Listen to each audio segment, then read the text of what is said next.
Basically, tukwaniriza ku mukutu gwaffe gumanyikiddwa nga 256 verse range bampitantambi kimuso webale kuba nti otambula naffe webale kuba nti oba oliawo subscribinga n'okutwagala ekiriwo ava peace yagambye bwoba tolina ssente mwesonyiwe abantu abasenga obungi mugenda mu maaso n'okuba nti mwagala okwana abaana b'abandi okubamalira ebiseera n'okwestinga your time okulowooza nti buli kimu kiriwo for free oyagala oveeri asebo nga buli kimu gwe kiri awo ku meza ava peace avudde n'agamba nti bw'obanga tosobola kuba nti osobola okwefiriza akasente n'okamuwa then that means toli wathe kuba nti obeera muganzi we tasobola yadde okuwa obudde nebyosaba ebyo ebyokwegattikanako abagamba nedda boy kubanga n'aparati wagijja oba oliawo tagirina so ngenda kuba nti nkuwa ava peace osobola okuba nti omwerabirako osobola okuba nti omwewulirirako then tukomewo mpola mpola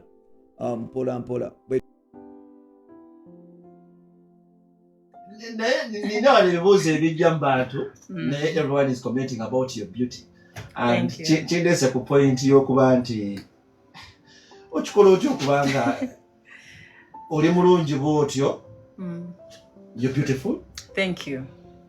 Ku bulungi bwobwo oli mulimu ogukyasinzeemu obwenzi n'obu nkiyite ntya obwenzi bungi nnyo mu mulimu gwaffe guno ddala mu basajja abalaba abantu nga mmwe. I believe obwenzi buli wamu era ne companies ezisinga ne bwebanga si just the art industry obwenzi bungi actually ojja kusanga nga ate yo bungi nnyo but just nti noffe the fact that fe tubeera mu limelight fe kyaffe bakifuula mbu kyekisinga bara so kisanga nga ate eri ewalala kyo kya just wakuba nti nobbo tebali ki mu limelight but then yeah I appreciate anyone that appreciates me but of course I have limits so akwagala buli omu. Yes, so akwagala buli omu era mba kwagala omuntu nga lwaki nange ndi muntu gwe toyagala kwagalako nsanga ndo wali nga tuli wali but of course at the right time. Hey, so you're not yet ready. I'm ready but then sinafuna muntu ali ready. Akyabuze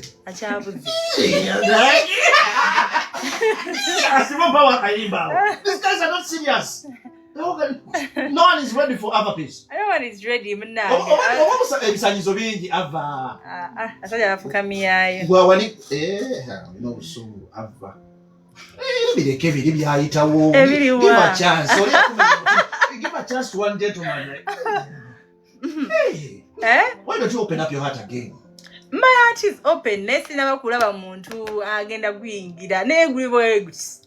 Olujiru gule were. Okay, kale nzibirako. Mbijjeko bino kambijjeko tabatuulira. Give me some of the characters from zoyinza okuwogala omuntu gwoyagala bwalina okufaanana. Banange ideal man yoyo shemba mutyako mwogerako. Omwogera wanajja mu mwezi gumunga omusajja buli kimu akirina. Omwezi gumu ne guggwayo bwe gutya nti nadda mu nnomo ye. Nasooka omuwulira. Avosobola omutegeera. Abaana bafekinga so okufekinga emyezi ne giwera kale tuve mu bebe actions kale aina kufaanana atya tall short. Of course I'm a tall woman. I'm fine with that. Fat but not fat like fat. Okay, healthy. How is me? Tochikuba nnyo. Am I passing? Si wabi naye kati. Wamala ogambe si wabi. Sina six pack awo ndozamba siyitawo. Siri nnyo by the way ku six pack ndi nnyo ne ku bwongo endowooza y'omuntu then also someone who is supportive financially. Naye financially abantu abasinga batukwata bubi when you talk about finance abantu abasinga batukwata bubi when I talk about finance ekisingira ddala mbeera nfa ku baana betugenda ozzaala are you ready okusobola okubalabirira amasomero amalungi because n'amasomero g'abaana gobatwalako kidetermininga enkula y'omwana so oli ready obatwala amasomero amalungi by the way nze nsobola okwerabirira but then gwe olina gundi eyo esobola olabirira abaana obusobozi obwo obusobola olabirira abaana so when I talk about finance sagala abantu bakitwala embuzi manyi omwala ayagala nnyo ssente si kibi kwagala ssente but then me when I talk about money mba ntegeeza nnyo about the family part osobola olabirira family yo in case of anything in case because kati twakyuka like pollution nyingi nnyo like musobeeramu oba different types of, you know, like nga bwolaba ekirwadde kyajja ekya COVID, would you be there? Osobola okubeerawo, osobola okutwala mu ddwaliro eryetaagisa okulabirira ekyo ekintu kyonna ekyo. Of course, he has to have money. Okay, that is one. Yes. You have to have brains. You have to have brains. That is two. So the likes of one who don't have six pack, you're also welcome. It's not about the six pack. Yeah. As long as you look good, nga weerabirira. Nga n'ebyo biri ebisoose. Biriwo ebiti. How about here? What is? Ngotwala. Simanyi nnyo.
You guys should look for that song. It's called Romance.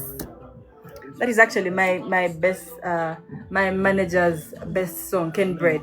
He loves it so much. And he's on.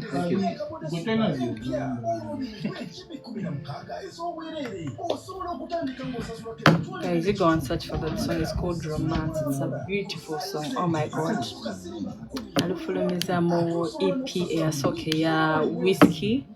Kwaliko Whiskey, kwaliko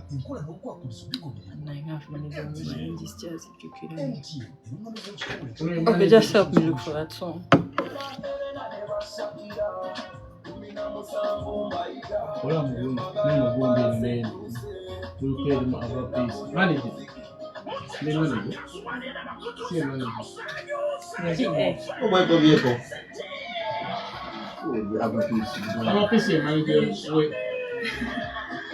Oh, I'm a manager.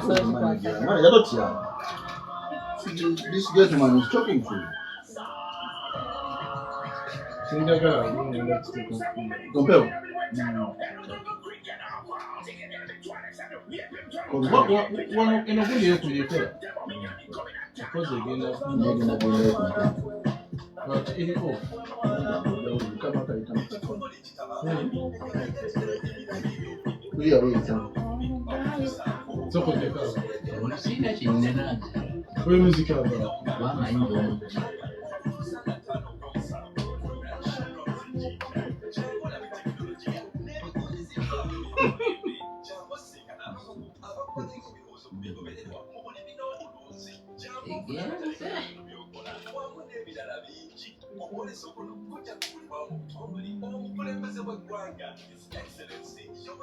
Who's playing me again?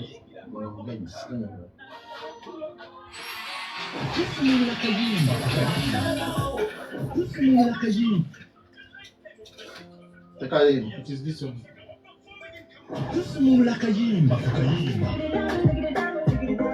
Nothing has been running here now 2 months.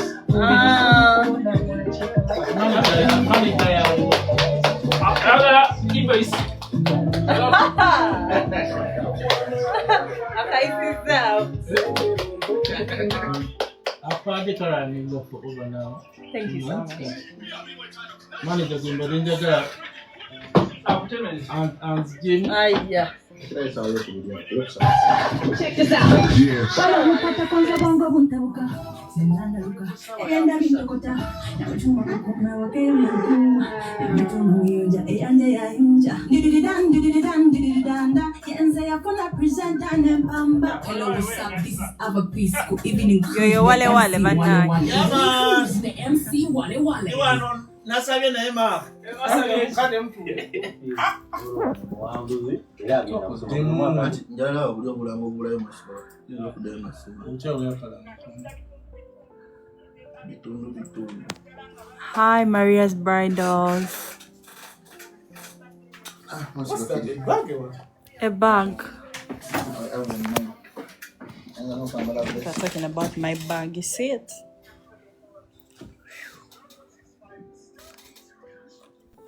It's a nice one.